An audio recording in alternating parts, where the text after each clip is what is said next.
or hyped up about what does the future hold for one, right? To the level of am I alive? Am I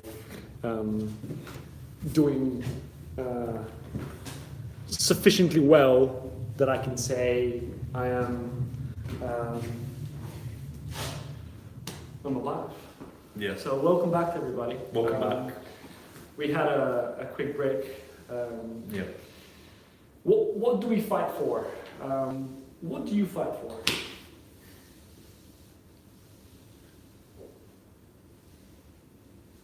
The opportunity to serve, basically. And that's a line that comes from a politician. That's why I said that so hesitantly. However you may answer such a great question like that, you may sound really trite and cliched, but sincerely, I feel like right now in this moment, life is full of opportunity and it's purpose that I'm striving for. It's meaning that I'm trying to ascribe to my existence here, my time here on earth, however long or short that may be. The chance to extend that a little bit. Are you familiar with the Bible story about the parable of the talents? No. Okay, so there was a master years ago. This was a story in the Old Testament.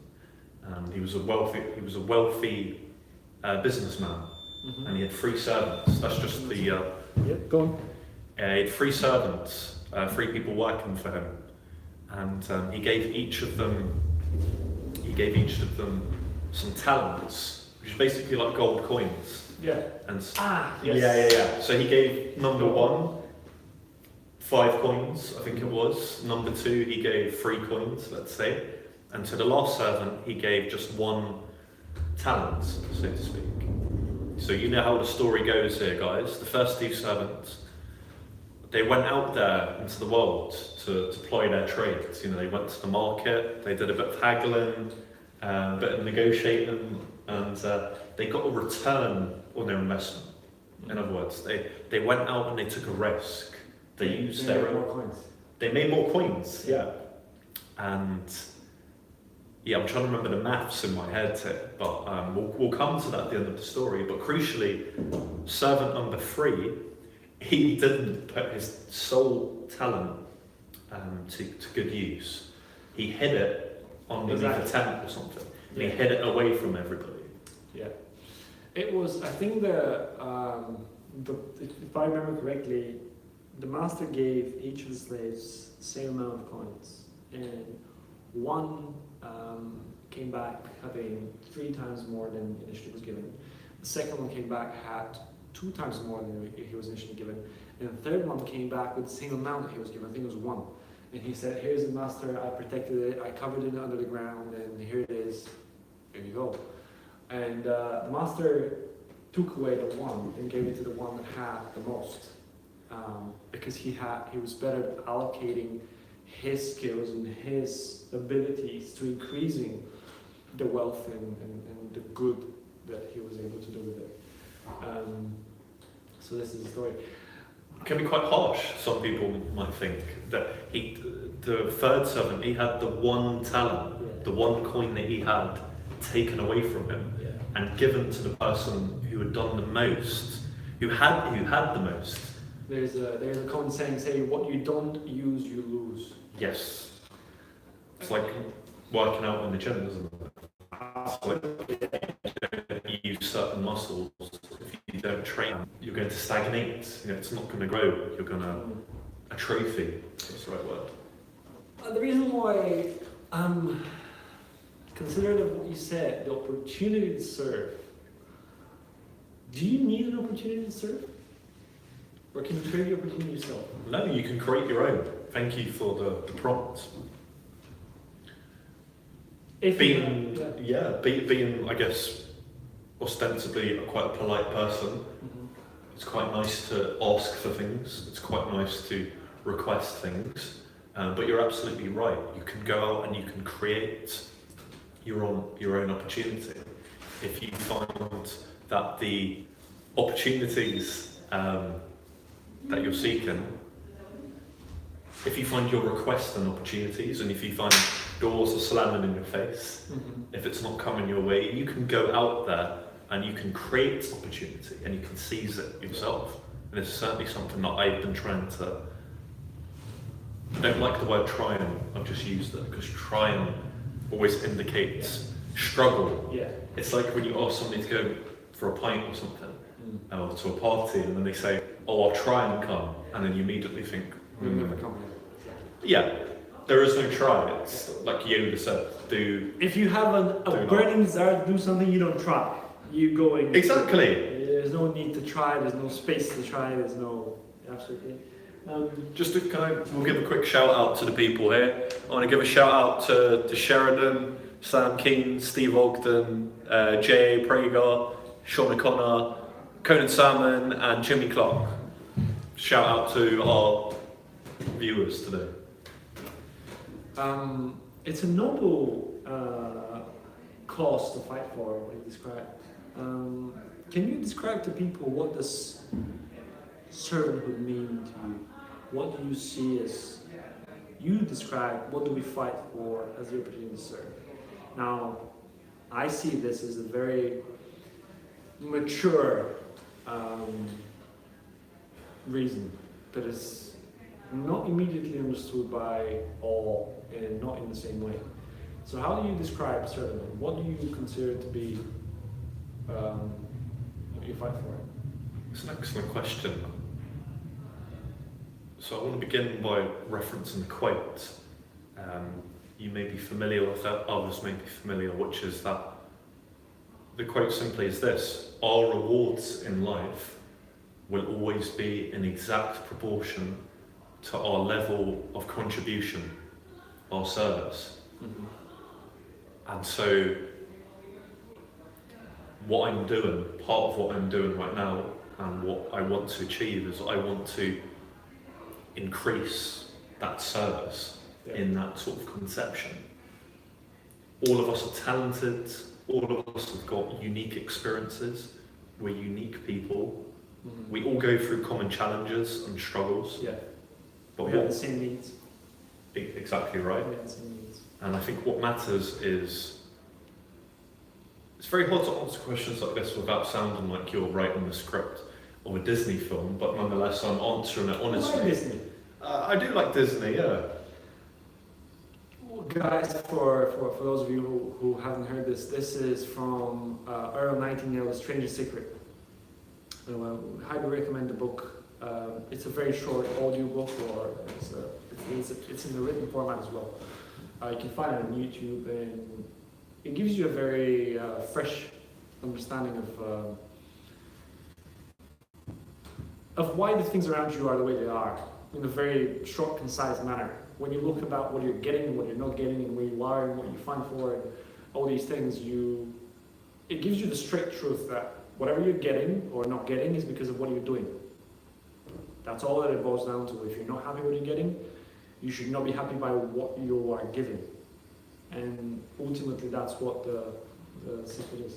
Yeah, and there's another quote I read, I think it was yesterday, about this. I think this is from Stephen Covey. What was it? 7 Habits. Successful people. Yeah, 7 most effective traits of successful people. He said everything you have, everything a person has, and everything that they are is the product of everything they've done and everything that they've thought. I think I'm paraphrasing it, but that's the gist of the quote as well.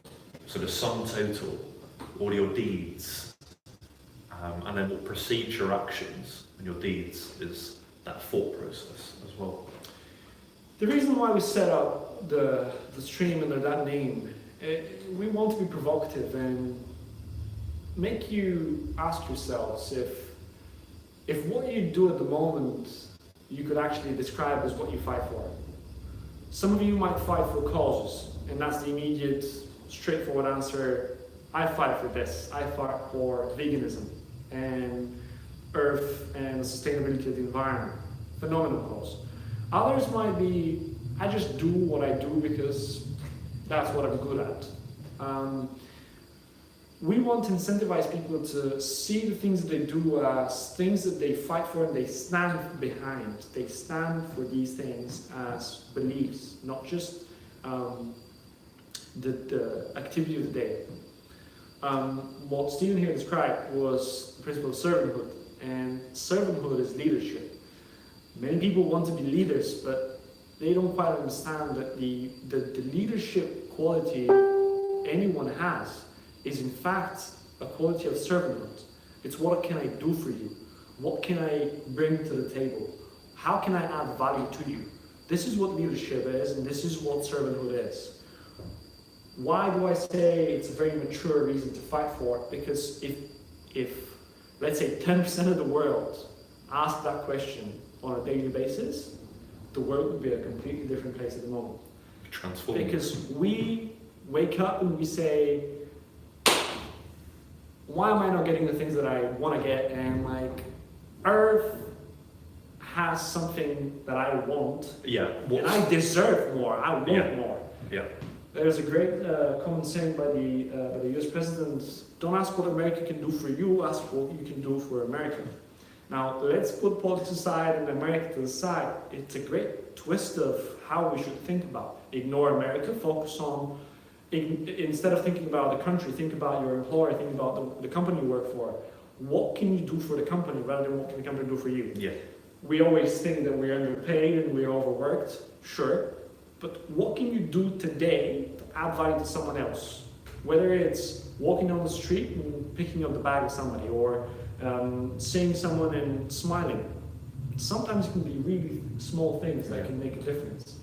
And having that mindset, having that openness in our view of what can I do to make someone's day better, whether it's your boss, whether it's your family, whether it's your partner, whether it's your friends, whether it's your community, just that mindset alone causes so much differences in your own behavior. Yeah. That is staggering. Just on that point, I just want to come in. I used to volunteer at a hospital near to me. So I was doing a hospital radio show, and when we were being trained in terms of going up on the wards and speaking to patients and staff and stuff, by a fellow called Steve Johnston, he may well be watching, and some of my colleagues from Radio Harrow. One thing I really took from that was those small interactions that you spoke about in the day-to-day. You're in a coffee shop, you're on the tube or whatever, or you're at your desk or whatever. What I took from that hospital thing was, because you only had 5 minutes, give or take, in that small interaction, I very much approached that with, how can I leave this person feeling fun just in this 2 or 3 minutes that I'm going to have with them? Whether it's telling a joke, just being a good listener, just being a decent conversationalist, however, if you're attuned to these sort of things, you work out different people with different things. Like, some people just want to be left alone, that's fair enough.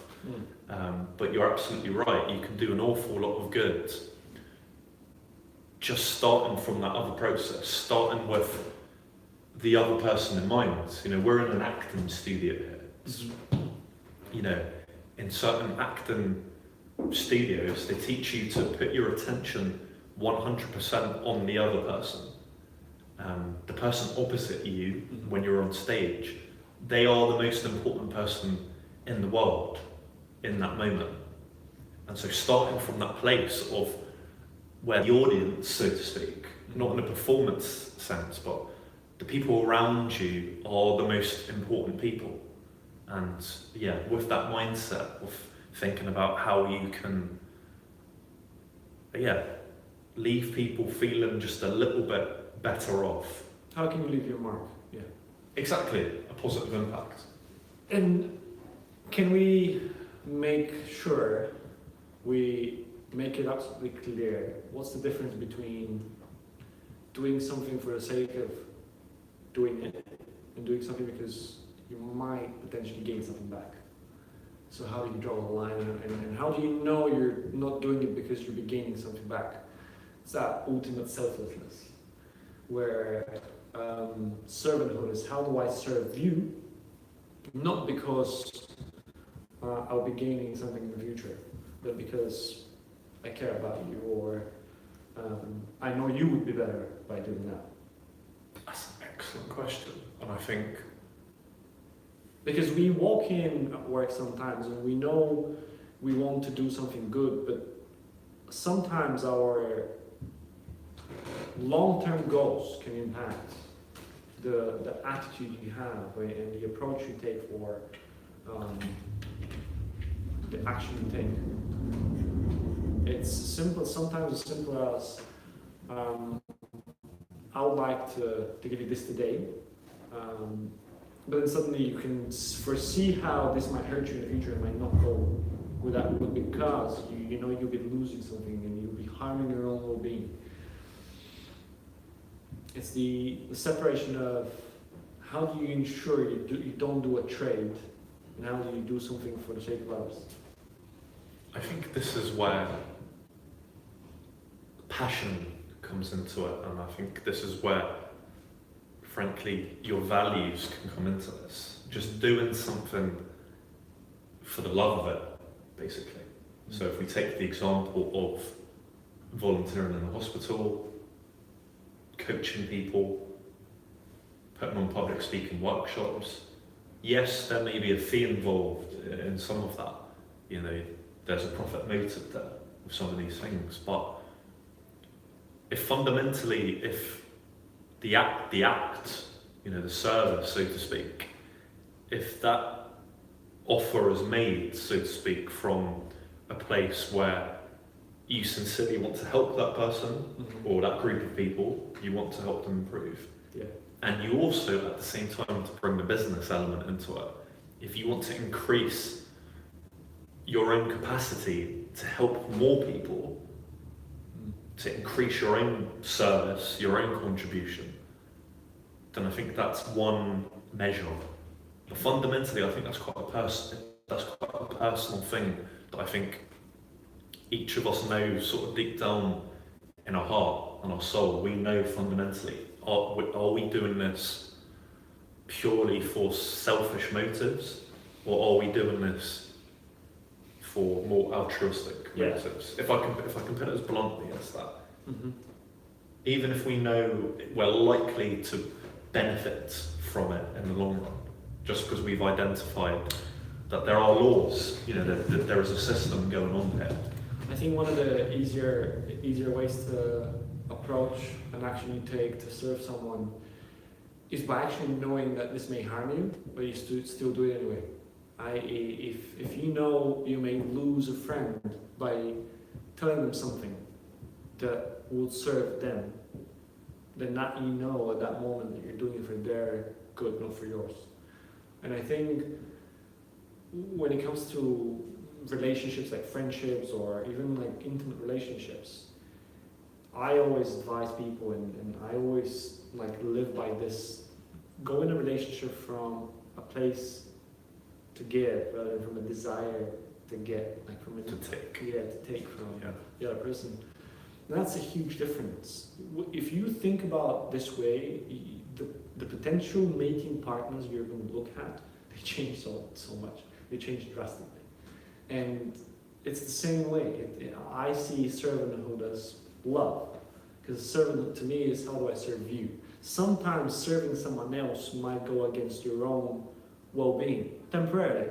It could be in the long run, but it's ultimately putting someone else's needs before yours. Parents are leaders. Parents put the kids' needs first when it comes to bringing food to the table, when it comes to education.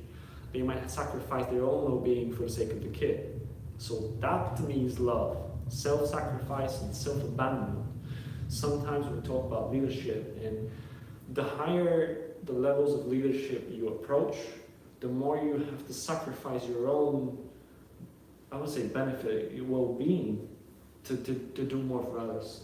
Sometimes when you become good at something, people need that thing, and you have to reduce on other activities you do to bring them to them. Yeah. Now, people talk about self-love. I do not like the term self-love. I don't believe in self-love. To me, love is servanthood. To me, love is leadership, which is to serve others, to put someone else's needs before yours. No. When we talk about self-love, we can talk about self-respect, which is I have a sufficient level of respect for myself, for who I am, for what I stand for. But when it comes to, can we adjust this? Can't. When it comes to self-love, to me that would be to serve your own needs. And I do agree, to be in a healthy state, you have to serve your own needs. You have to find methods in your life to bring security and certainty to yourself, to find mechanisms that enable you to feel connected to people. If it's through people who are like-minded, and you go to seminars, and you go to business development events, and you approach people who have the same ideas and beliefs, you connect in that way. You project the values you have, and you create a circle around you that enables you to connect. You are responsible for your own needs. People put in profiles, dating profiles, I just want to be happy. Nobody will make you happy unless you can make yourself happy. Yeah. Putting that to someone else as a responsibility is ludicrous. Yes, they can, but listen, if you haven't found... If you're subcontracting out that responsibility to somebody else, that's fundamentally, that's a relationship that is not sustainable. Exactly. And it's exciting in the beginning because they might bring you some things that you didn't expect. But in the long run, if you couldn't find the methods and the balance, happiness is a very simple equation. It's when your life conditions exceed or meet your expectations. That's all that it is. They say you want to be happy, lower your expectations, lower your standards. Simple people who know little, who strive for little, who don't expect much. Most of these people are happy. If they're healthy, they're happy. That's a good example of how happiness can be achieved. You either lower your expectations or you do more so that your life conditions can exceed your expectations. So you continuously push for more, you work to develop yourself as a human being, as a character. And that's how you make yourself happy. No one should be responsible for anyone's happiness. This is within your own control, because at the moment, if you subcontract that happiness to me, your expectations might be here. I might give you more than your expectations. For whatever reason, tomorrow you wake up saying, you know what, I've been having red wine, I just now want to have crystal, right? And I can no longer satisfy your own expectations. So it's a never-ending circle where you shouldn't be continuously putting me to the test where I can satisfy your own expectations. It's very easy when somebody else is doing it, right? So that's when we... So how do we start to do that? You start to talk about mechanisms, about connecting with like-minded people. Number one, review. Review your current life. Review your current things in life. What's making you happy? What's bringing you certainty in your life? What's bringing you uncertainty? People, when I get so many friends that tell me I want to quit smoking, and I say, you want to quit smoking, that there's something that it's giving you, and they can't tell me what. And you have to sit down, and based on this 6 human needs, simple principle of it can either be giving you certainty, uncertainty of variety, sense of connection, significance. I smoke the best cigarettes, or sense of growth or contribution. The method you're reviewing can satisfies one or more one of these needs. If it satisfies 2 or more, it becomes an addiction. This is where you can't quit, because it does so many things for you that even if you try to quit, unless you find another method that can satisfy these needs, you go back to it, because these are subconscious. You want to go out, you want to connect with people. If I take away your ability to go out and meet your friends, you will feel a need to communicate. And that's a simple example where you need to review, where do you have a balance? and how can you create, if you have a disbalance, how can you balance that level of needs? Okay. So let's get to our stories then. Mm-hmm. You know, how did you end up doing what you were doing? How did you get to this place? Yeah. Through a long period of reflection. Life events unfold, things change, and you kind of reflect. And I have only positive things to say about reflection. To me, we don't spend enough time to sit down and really review what happened and how did that make you feel. And not in the lovey-dovey sense like you're soft or you're weak. In the sense of, what did I want to get out of this? What did I not get? Why did I want to get the thing in the first place? And what is it that I need to do and what is it that I want to do now? And by reflecting over your experiences, I spent maybe 1 year actively looking back and thinking, what could I have done differently to get me where I wanted? Why did the things that unfold in that way? I came across Tony Robbins in 2015, and as the charismatic character that he is, I started to listen to some of his books and some of the seminars that he was doing, and I found it to be very interactive and thought-provoking. It made me think about the way I help myself and how I interact with people. What do I want from situations? Why do we do the things we do? It's as simple as that. People don't spend enough time. Sometimes we do it because we have standards, and sometimes we do it because we have ideals. And ideals are someone else's standards. Something that will look good if we have. Something that we inherit from someone else's view of what we should be, or who should we be at a certain place in life. That process of reflection and like turning the mirror towards you. There's a great saying that all that you need is within you now, and that's no truer words were ever said. It's within reach. It is within reach, and it's within yourself. Yeah. You don't need anybody to be happy. You don't need anybody to feel secure or to bring variety or anything. You can do that by yourself, and you can find it in yourself. This is where Buddhists and Zen masters come in. They find the calm and the peace within themselves. Yeah. They don't The need, emptiness. exactly. Yeah. They don't need a sense of you're worth something, or somebody else to be told that you're worth something. To tell you that you're worth something. This is where you realize that you are enough. You don't need to impress anybody to feel like you are more, because that's just external validation. That never leads to any long-term progress. This is where we spoke earlier about your friend. When you look for the external validation, you build the fake confidence and belief that you are who you are. And when you take that away, whether it's a partner or an intimate friend, you then realize that this is not the case. Yeah. That external validation goes away, and you're left with the whole of, well, am I the person who I thought I was now? Am I worth whatever I was thought I was worth, now that the person who told me I was worth that in the first instance is gone?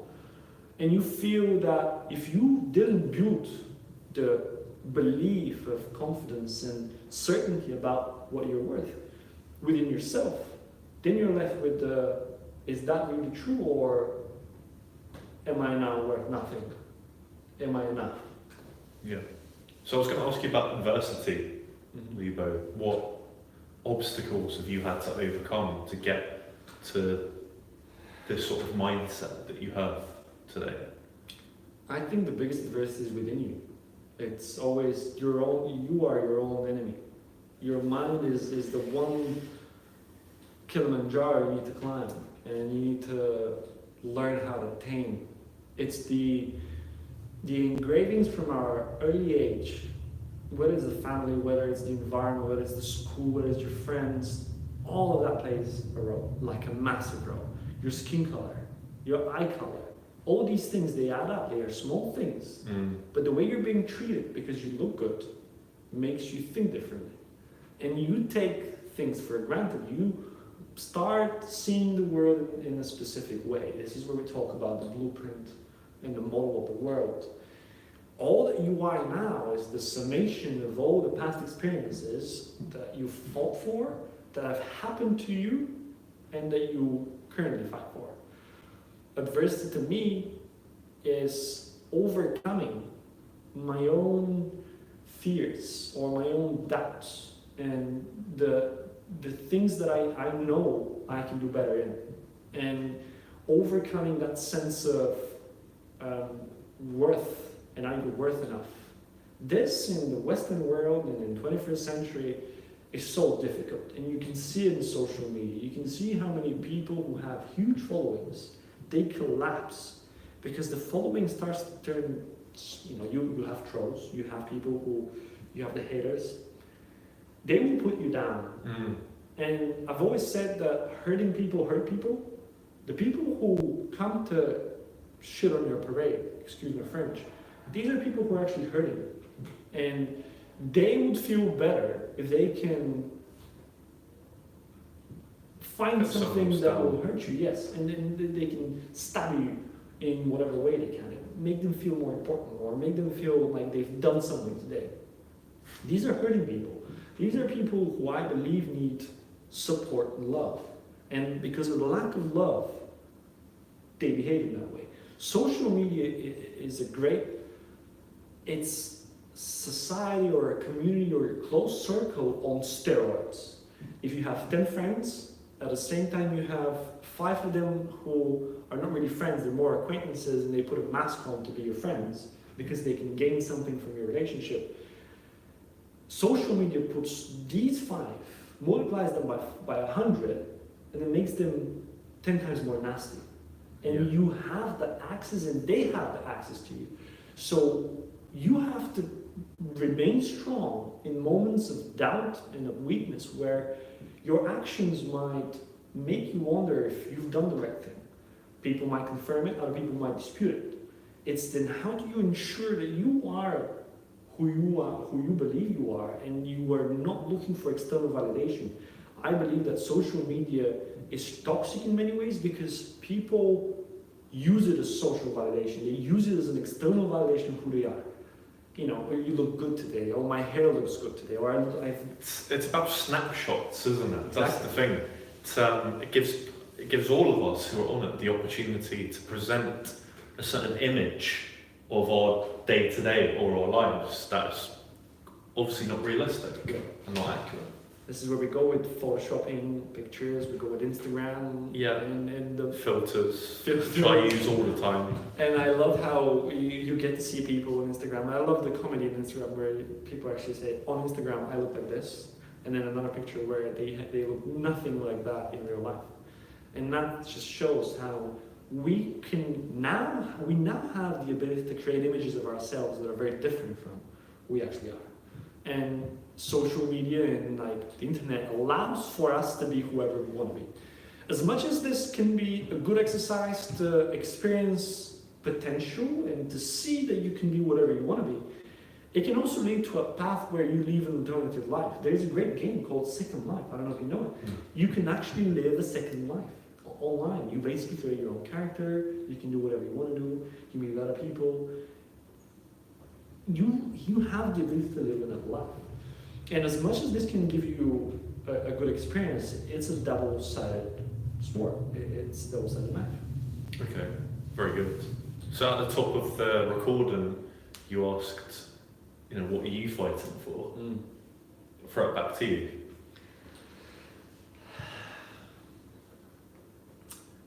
I would say I fight for being the cliche, the best I can be. Yeah.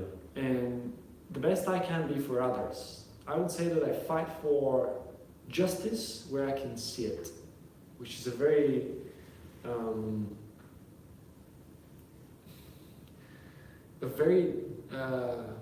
unstable concept. What is justice? What is just?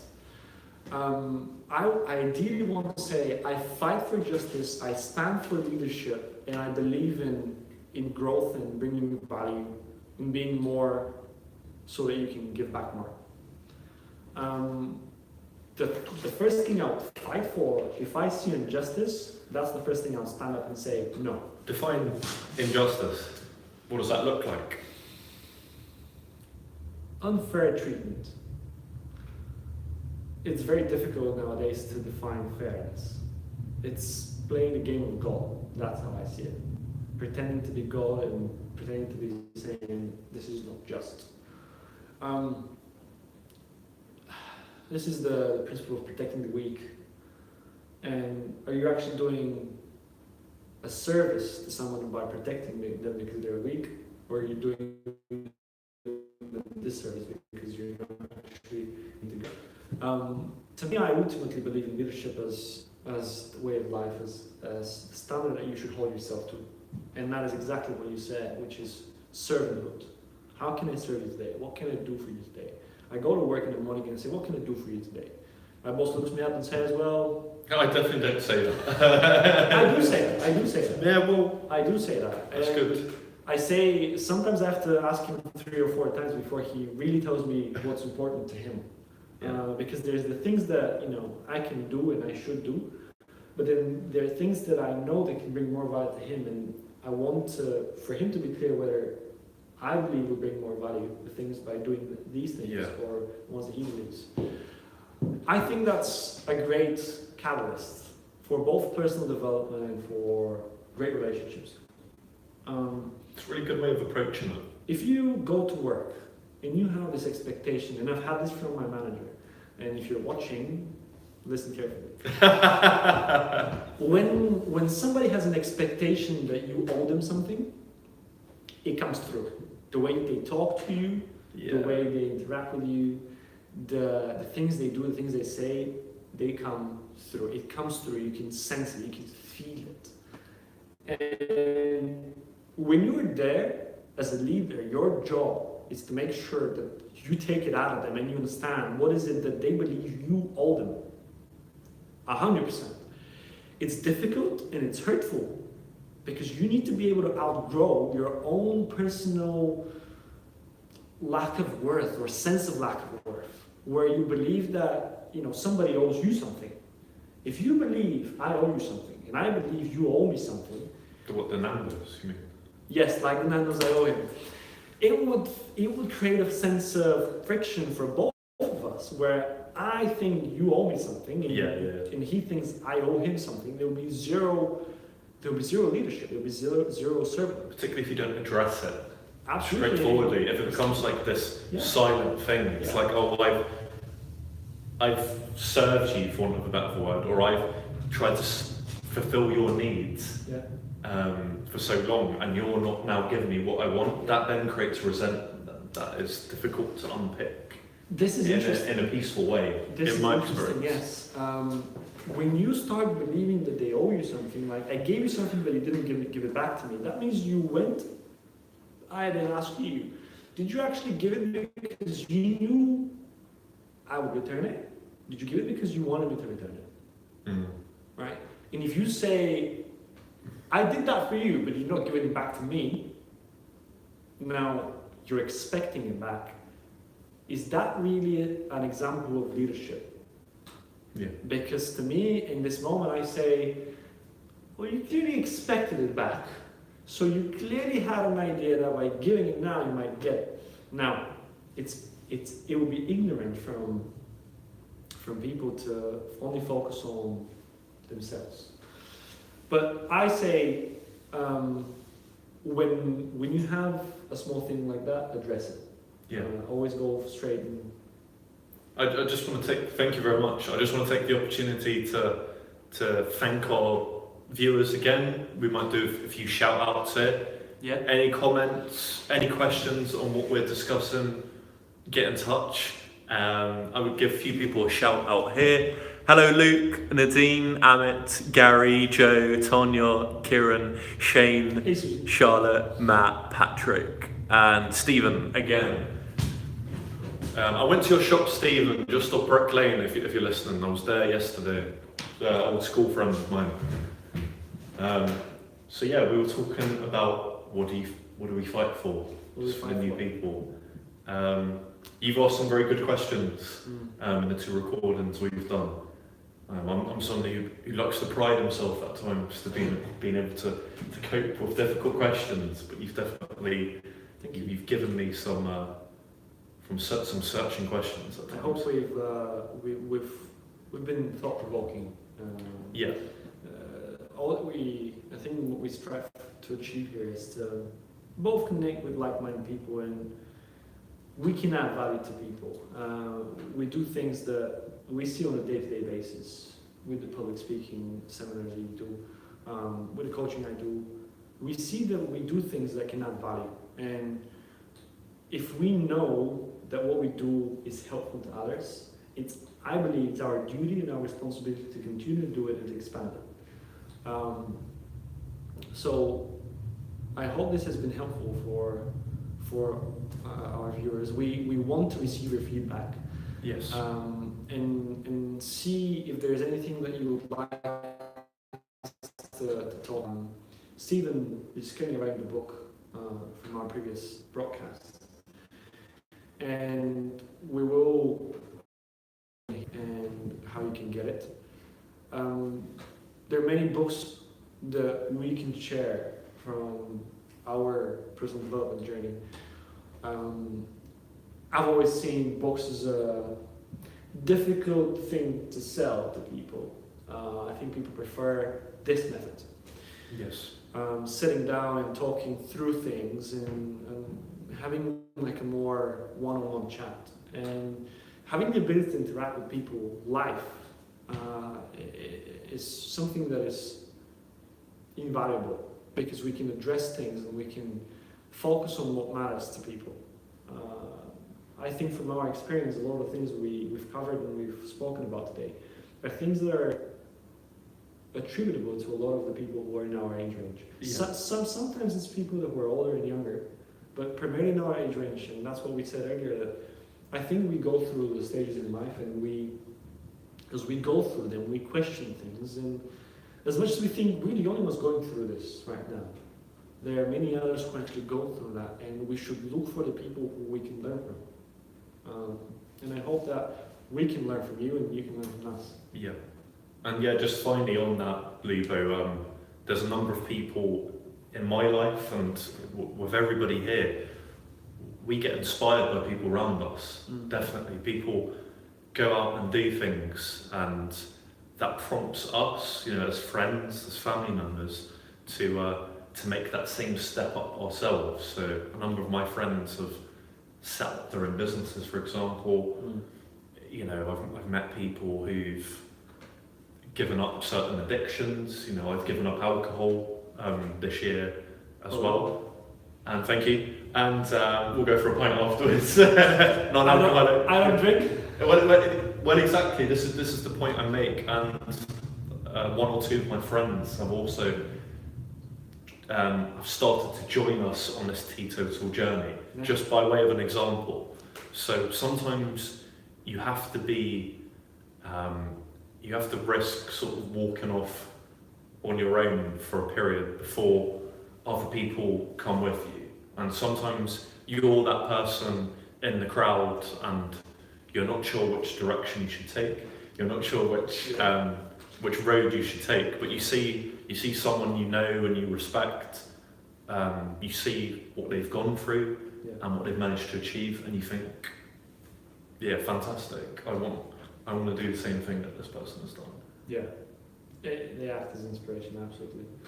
And it's finding the strength to do it on your own, and it's finding ultimately, when you find the reasoning behind why you want to do it, it becomes so much easier. When you see other people, you get inspired, motivated, and I always say that you are the sum of your standards. You are a true representation of what you expect of yourself. And when we have low expectations and we have low standards, like we go out and drink and waste my time, then that's what you're going to get out of life. So yeah, You get in life what you're willing to tolerate, as I Absolutely. think Tony Robbins said. yeah, It's absolutely. absolutely right. It's just, your life is the sum total of everything you've tolerated.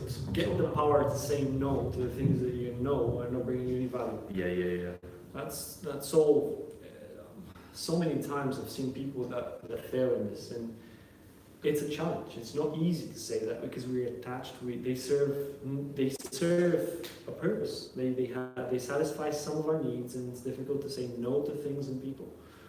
And if you sit down, reflect, and identify what needs do they satisfy, you can address it. You can say no.